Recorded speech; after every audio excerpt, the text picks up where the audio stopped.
East Lanka Evangelical Mission presents விசேஷத்தின் ஓசை கேளுங்கள் மாந்தரே, வாருங்கள் இயேசுவண்டை,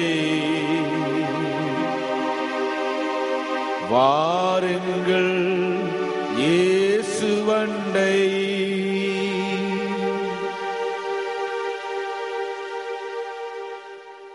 ஆண்டவராய் இயேசு கிறிஸ்துவின் வல்லமுள்ள நாமத்திலே சுவிசேஷத்தின் ஓசை என்ற இந்த நிகழ்ச்சியிலே கலந்து கொள்ளும்படியாக வந்திருக்கிற உங்கள் ஒவ்வொருவரையும் மிகவும் அன்போடு கூட வாழ்த்துகிறோம். கிறிஸ்துவுக்குள் பிரியமானவர்களே, இந்த சுவிசேஷத்தின் ஓசை என்கிற தொலைக்காட்சி நிகழ்ச்சியானது இலங்கையின் கிழக்கு மாகாணத்திலே இருக்கிற மட்டக்களப்பு மாவட்டத்திலே இருந்து உங்களுக்கு ஒளிபரப்பாகிறது. மட்டக்களப்பிலே இருக்கிறதான கிழக்கிழங்கை சுவிசேஷ பணியின் ஸ்தாபகர் என்ற முறையிலே கிறிஸ்துவுக்குள் கர்த்தருடைய ஊழியக்காரனாகிய குகச்சந்திரா ராஜதுரை ஆகிய நான் உங்கள் முன்னிலையிலே சில வினாடிகள் இந்த நிகழ்ச்சியை பற்றி சொல்வதிலே நான் மிகவும் மகிழ்ச்சி அடைகிறேன். கர்த்தராகிய தேவன் இலங்கையிலே இருக்கிற எங்கள் ஒவ்வொருவருடைய வாழ்க்கையிலும் என்னென்ன அதிசயங்களை செய்தார், எப்படி செய்தார், மகத்துவமான கிரியைகளை நாங்கள் எப்படி கண்டோம் என்பதை இந்த நிகழ்ச்சியின் மூலமாய் உலகத்திலே இருக்கிற அத்தனை பேரும் அறிந்து கொள்ள வேண்டும் என்பதற்காகவே இந்த நிகழ்ச்சியானது தயாரிக்கப்பட்டிருக்கிறது. இந்த நிகழ்ச்சியின் மூலமாக அந்த காலத்தில் இருக்கிற ஜனங்கள் வெளிச்சத்தை கண்டடையவும், கர்த்தருடைய மகத்துவமான அன்பு இன்றைக்கும் அவருடைய பரிசுத்த ஆவியானவரினாலே நடப்பிக்கப்படுகிறது, பொழியப்படுகிறது. அந்த அன்பினாலே அநேக ஜனங்கள் ஆண்டவராகிய இயேசு கிறிஸ்துவை தங்களுடைய சொந்த இரட்சகராக ஏற்றுக்கொண்டு கர்த்தருடைய ராஜ்யத்தின் பிள்ளைகளாய் மாறியிருக்கிறார்கள் என்பதை இந்த நிகழ்ச்சியின் மூலமாக உங்களுக்கு அளிக்க நாங்கள் வாஞ்சிக்கிறோம். ஆகவே இந்த அரும்பாய் முளைக்கிறதான இந்த நிகழ்ச்சியை ஆசீர்வாதத்தோடு கண்டுகளியுங்கள். கர்த்தராகிய தேவன் தாமே இந்த நிகழ்ச்சி அதிகமாய் வளரவும், தேசத்திலே வேதனையோடும் கண்ணீரோடும் இருக்கிற ஜனங்களுடைய கண்ணீர் துடைக்கப்படவும், உலகம் முழுவதிலும் ஆண்டவராய் இயேசு கிறிஸ்துவினுடைய பிள்ளைகள் எங்கள் ஒவ்வொருவருக்கும் உயிர்மீட்சியை கொண்டு வரவும் இந்த நிகழ்ச்சி ஆசீர்வாதமாய் அமையும் என்பதை நான் மிகவும் உண்மையாய் விசுவாசிக்கிறேன். அவை கர்த்தர் தாமே இந்த நிகழ்ச்சியின் மூலமாய் உங்களை ஆசீர்வதிப்பார், உங்களை மகிமைப்படுத்தி தன்னுடைய ராஜ்யத்தின் பிள்ளைகளாய் மாற்றுவார். தேவ ஆசீர்வாதம் உங்களோடு கூட இருப்பதாக. கிருபை மேலானது, கிருபை மேலானது, கிருபை மேலானது, கிருபை மேலானது. போக்கிலும் வரத்திலும் உங்கள் கிருபை என்னை தாங்கிட்டே, சோர்வுற்ற நேரத்திலே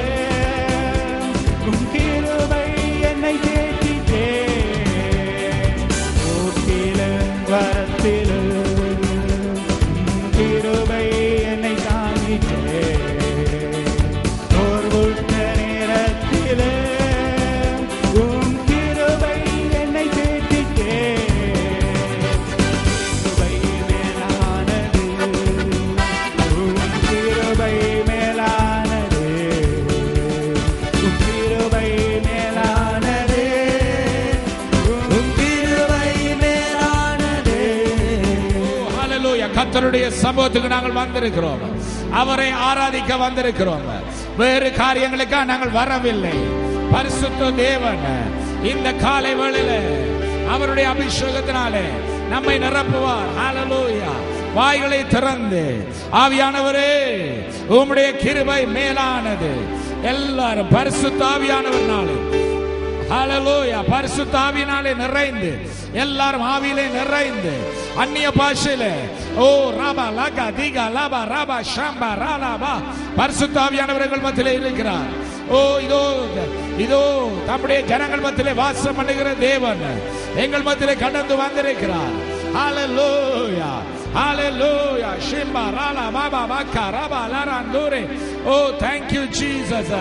கர்த்தரை மகிமைப்படுத்தி அவரை உயர்த்துகிற நேரம், அவரை ஆர்ப்பரிக்கிற நேரம்.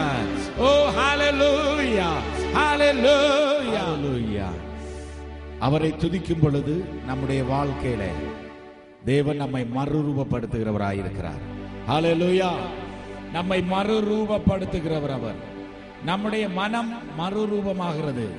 ஹல்லேலூயா. வேதத்திலே சொல்லப்பட்டிருக்கிறது. ஹல்லேலூயா. ரோமருக்கு எழுதின நிருபத்திலே ஆண்டவர் சொல்லுகிறார், உங்களுடைய மனம் மறுரூபமாகிறது. ஆமென். புதிதாவதினாலே மறுரூபமாகிறது. ஹல்லேலூயா.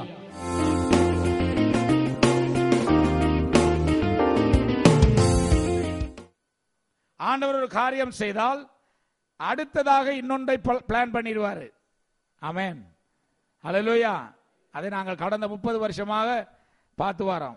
ஆண்டவர் என்ன செய்யறாரு? ஒவ்வொரு காரியம் நடந்து முடிந்த, அறுவடை நடந்து முடிந்ததும் இன்னொரு பெரிய அறுவடை ஆசீர்வாதத்தை வைத்திருக்கிறார். கரங்களை தட்டி கர்த்தரை மகிமைப்படுத்துவோம். வேதத்திலே ஆண்டவர் ஒரு த்ரில்லிங், அதாவது மிகவும் களிகூர்ந்து காரியங்களை செய்கிற ஆண்டவர்.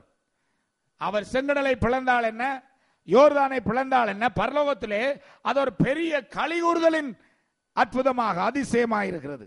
எங்களுக்கு தெரியாது, ஆனால் கர்த்தருக்கு தெரியும். நடக்க முன்பாகவே அவர் என்ன செய்திருக்கிறார்? எல்லாவற்றையும் குறித்து சந்தோஷப்படுகிறார். ஆமென்.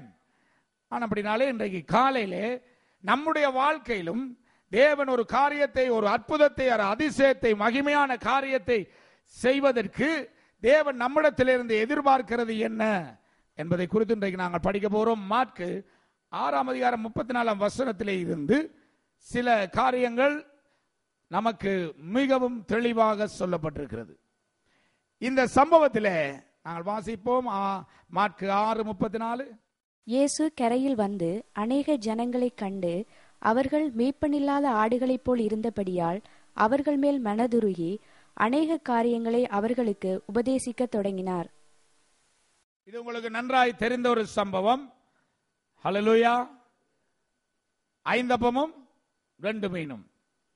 ஒரு பெரிய வனாந்தரமான ஒரு சூழ்நிலையிலே, ஒரு பெரிய ஒரு இக்கட்டான சூழ்நிலையிலே சீஷர்கள் வந்து, ஆண்டவரே இல்லை இல்லை இல்லை, இந்த காரியம் இல்லை, இவர்கள் சோர்ந்து போனார்கள், இவர்கள் அதறியப்பட்டு போனார்கள், களைத்து போனார்கள் என்று சொன்னார்கள். ஆகவே இவர்களுக்கு சாப்பாடு எடுப்பதற்கு நாங்க தூரமான இடத்துக்கு போனோம், அதுவும் கொஞ்சம் கஷ்டமா இருக்குது. ஆனால் ஆண்டவர் சோர்ந்து போக விடுகிற தேவன் அல்ல. எத்தனை பேர் விசுவாசிக்கிறீங்க? ஹல்லேலூயா. ஆண்டவர் பாருங்க, அவர்களுடைய வாழ்க்கையிலே தேவன் அற்புதங்களை செய்யும்படியாக மாத்திரமல்ல, தம்முடைய வாழ்க்கையிலே திருப்தியாய் ஆசீர்வதிக்க விரும்புகிறார். எல்லாரும் சொல்லுங்க, திருப்தியாய் ஆசீர்வதிக்க விரும்புகிறார். ஹல்லேலூயா. நம்முடைய வாழ்க்கையிலே சுவிசேஷம் என்றது திருப்தி அடைய கூடிய ஒரு காரியம் அல்ல.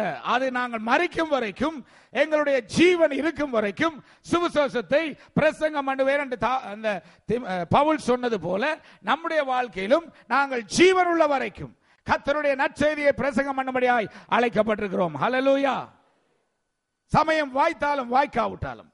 ஆனால் ஆண்டவருடைய பார்வையிலே அவருக்கு தெரியும், ஒவ்வொரு சூழ்நிலைகளை நாங்கள் கிரியை நடப்பிக்கும் பொழுதும் நமக்குள்ளே களைப்பு உண்டாகிறது, நமக்குள்ளே அங்கே அதைரியம் உண்டாகிறது, சோர்வுகள் உண்டாகிறது. ஆனால் அந்த களைப்பின் மத்தியிலே நம்முடைய அப்பா என்ன செய்ய விரும்புகிறார்?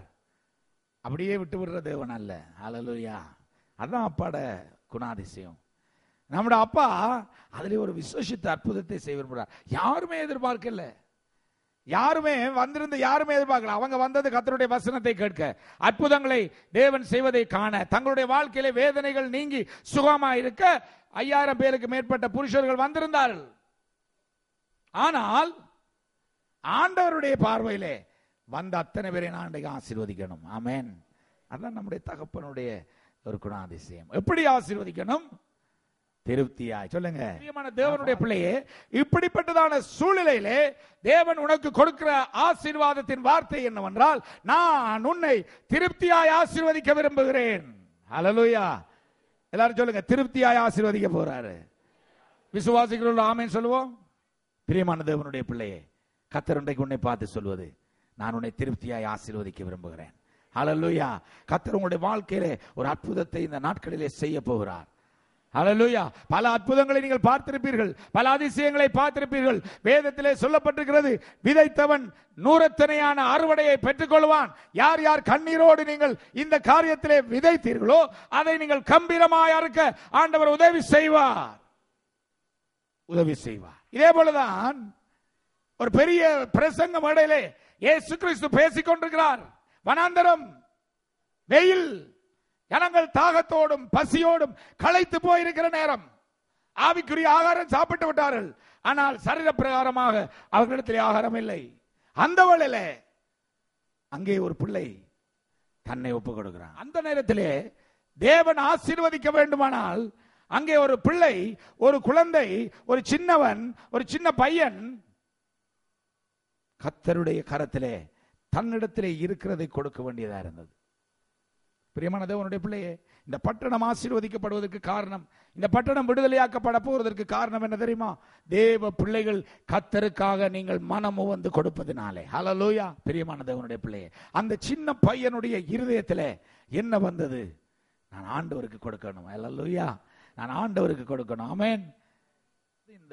இந்த தம்பியினுடைய உள்ளத்திலே இருந்ததான அந்த ஆவி நம்முடைய ஜனங்களுக்கு கர்த்தர் கொடுத்து கொண்டிருக்கிறார். ஹல்லேலூயா. ஆனபடியினால் ஆண்டவர் எப்பொழுதுமே அற்புதம் செய்கிறவர் தான். பிதாவானவர் தன்னுடைய குமாரன் வேண்டிக் கொள்கிறதற்கும் நினைக்கிறதற்கும் மிகவும் அதிகமாய் செய்து கொண்டிருக்கிறவர் தான். ஆனால் அன்றைக்கு அந்த வனாந்தரத்திலே தேவன் பெரிய காரியங்களை செய்ய வேண்டுமானால் அங்கே ஒரு சின்ன பையன் என்ன செய்ய வேண்டியிருந்தது? தன்னை ஒப்பு கொடுக்க வேண்டியிருந்தது. தன்னை பசி, அவனுக்கு தெரியல இது 5000 பேருக்கு நடக்குமா, நமக்கு சாப்பாடு வருமா, ஒன்றுமே தெரியாது. ஆனா அவன் என்ன செய்ய வேண்டியிருந்தது? தான் பசியை ஏற்றுக்கொள்ள வேண்டி இருந்தது. அவன் ஒன்று 5 வச்சு கொடுத்தானோ எனக்கு தெரியாது, ஆனா வேதத்தில் அப்படி சொல்லப்படல. அவன் என்ன செய்ய வேண்டியிருந்தது? தான் வெறுமையாகி கர்த்தர் திருப்தியாக வேண்டும் என்று நினைக்க வேண்டியிருந்தது. ஹல்லேலூயா. எல்லாரும் சொல்லுங்க, நாங்க வெறுமையாகி ஆண்டவர் திருப்தியாகும்படியாய், ஆண்டவர் சந்தோஷப்படும்படியாய் எங்களை ஒப்பு கொடுப்போம். நாம் நித்திரை இல்லாமல் இருக்கலாம், ஆனால் ஆண்டவர் நித்திரை செய்ய வேண்டும். நாம் தூங்காமல் இருக்கலாம், ஆனால் ஆண்டவர் நம்முடைய மடியிலே தூங்க வேண்டும். நாம் தாகத்தோடு இருக்கலாம், ஆனால் ஆண்டவர் தாகமாய் இருக்கக்கூடாது. நான் பாடுபடலாம், ஆனால் ஆண்டவருடைய சரீரம் பாடுபடக்கூடாது என்று எந்தெந்த உள்ளங்கள் நினைக்கிறதோ அந்த இடத்திலே தேவன் திருப்தியாய் ஆசீர்வாதத்தை கொடுக்கிற தேவன். ஹல்லேலூயா. கரங்களை தட்டி கர்த்தரை மகிமைப்படுத்துவோம். இருப்பதை, நம்மிடத்திலே இருப்பதை, ஹல்லேலூயா, நமக்குள்ளே இருக்கிறவர் இந்த உலகத்திலே இருக்கிற சூழ்நிலைகளை பார்த்திலும் பெரியவர். அது மாத்திரமல்ல, அவர் திருப்தியாய் நடத்துகிறது மாத்திரமல்ல. நீங்க போய் பார்க்கலாம், அந்த அதிகாரம் முடியும் பகுதியிலே இந்த ஆசீர்வாதம் நடந்து முடிந்த பிற்பாடு ஆண்டவர் சொல்லுகிறார், ஒரு காரியத்தை துரிதப்படுத்துகிறார். என்ன காரியத்தை துரிதப்படுத்துகிறார்? வாசிங்க. ஹல்லேலூயா. அவர்கள் ஜனங்களை அனுப்பிவிட்ட பின் ஜெபம் பண்ணும்படி ஒரு மலையின் மேல் ஏறினார். பல அற்புதங்கள் நடந்த பிற்பாடு நமக்கு அந்த அற்புதங்களிலும் அதிசயங்களிலும் களிகூர்ந்து மகிழ்வதிலே நேரம் போயிடும். ஊழியக்காரர்கள், விசுவாசிகள் எச்சரிக்கையாக இருக்க வேண்டிய ஒரு காரியம் உண்டு. என்ன? கிறிஸ்து இயேசுவில் இருந்த சிந்தையே நம்மிலும் என்ன செய்ய வேண்டும்? இருக்க கடவுது. ஆனா இங்க பாருங்க, ஆண்டவருடைய சிந்தை இந்த 12 செம்படவர்களுக்கு இருக்கவே இல்லை. ஆண்டவர் ஏதோ ஒரு காரியத்துக்காய் துரிதப்படுத்த இவர்கள் எங்க அங்க ஜெபமே இல்லை. ஆனா ஆண்டவர் என்ன செய்தாரு? ஜெபம் பண்ணினார் என்று சொல்லப்பட்டது. இவங்க எங்க போறதுக்கு துரிதப்படுத்தினார்? இவர்களை எங்க போறது துரிதப்படுத்தினார்? பெத்சாயிதாவுக்கு எதிராக இருக்கிற